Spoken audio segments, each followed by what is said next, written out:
Le système d'exploitation Unix est un système multi-utilisateur. Cela veut dire qu'il est conçu pour qu'il y ait plusieurs comptes et plusieurs utilisateurs qui ont accès au système. Ces utilisateurs et ces comptes permettent de définir qui a accès à quoi, notamment les ressources de calcul et de stockage interne à l'Unix. Sur le système, chaque compte est identifié par un user ID qui est un numéro entier qui est utilisé par le système d'exploitation en interne. En deuxième mode d'identification de compte, nous avons le login qui est une chaîne de caractères qui peut désigner le nom de l'utilisateur. Ce mode d'identification est plutôt destiné aux utilisateurs car ce mode est plus naturel.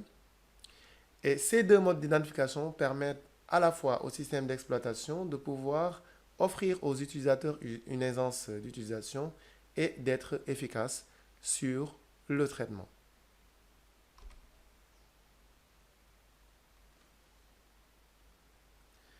Sur le système d'exploitation Linux, il y a un compte en particulier qui est le compte root, l'administrateur du système d'exploitation. C'est avec ce compte que toutes les opérations d'administration se font, allant de la création des utilisateurs en passant par l'installation des logiciels que la création de répertoires sur la racine, etc.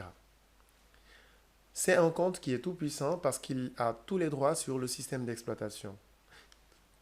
À côté de ce compte, il y a la commande sudo. C'est une commande qui permet d'exécuter des actions en tant qu'administrateur. Elle a été adoptée par d'autres distributions et initiée par la distribution Ubuntu. Au niveau de Ubuntu, pour être utilisateur sudo, donc avoir les droits de pouvoir lancer des commandes en tant qu'administrateur, il suffit d'appartenir au groupe sudo. Nous verrons comment faire avec la commande usermod plus tard. Les comptes du système d'exploitation sont associés à des utilisateurs et à des groupes pour définir des droits associés et les actions qu'ils peuvent réellement faire sur le système d'exploitation. Linux dispose d'un ensemble d'outils de gestion des utilisateurs et des groupes. Ces outils sont regroupés sous le nom de Shadow Suite, qui est un ensemble de commandes autour de la gestion des utilisateurs. Les commandes les plus usuelles de la Shadow Suite sont UserAdd, GroupAdd, UserDel, GroupDel, UserMod, GroupMod, Password, etc.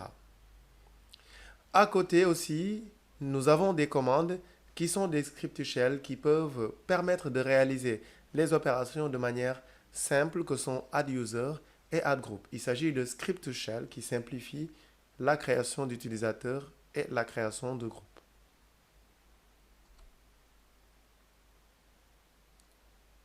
Nous avons les commandes usuelles de la suite Shadow, c'est-à-dire celles qui sont les plus utilisées dans la vie de tous les jours. D'abord, nous avons la commande UserAdd qui permet de créer un nouvel utilisateur. Les options M et C, qui désignent respectivement la création du répertoire personnel de l'utilisateur et la spécification de son nom complet, sont les options les plus utilisées à côté de cette commande. Alors, il y a la commande add-user qui est un script, qui est bien un script Perl qui permet de créer un utilisateur en posant les questions sur les différents champs de création au lieu de les mettre en termes d'options. Pour un débutant, add-user est plus facile à utiliser que user-add. La commande password permet de modifier le mot de passe d'un utilisateur et bien plus, comme le blocage d'un compte ou sa réactivation, etc. La commande usermod permet de modifier les informations de l'utilisateur après la création du compte.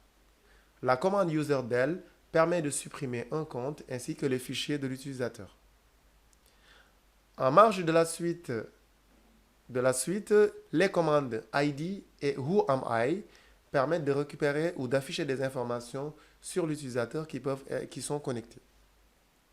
Enfin, les commandes de gestion de groupe que sont GroupAdd, GroupDel et GroupMod permettent respectivement de créer un groupe, de le supprimer ou de modifier les informations liées au groupe.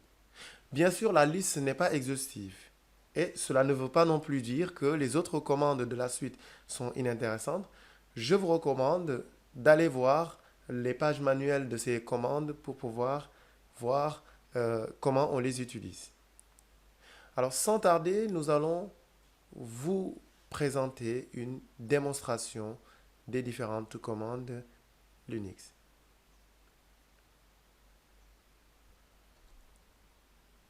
Ou plutôt, plus précisément, nous allons vous faire une démonstration de la plupart de ces commandes pour voir comment on les utilise réellement sur le système d'exploitation Linux.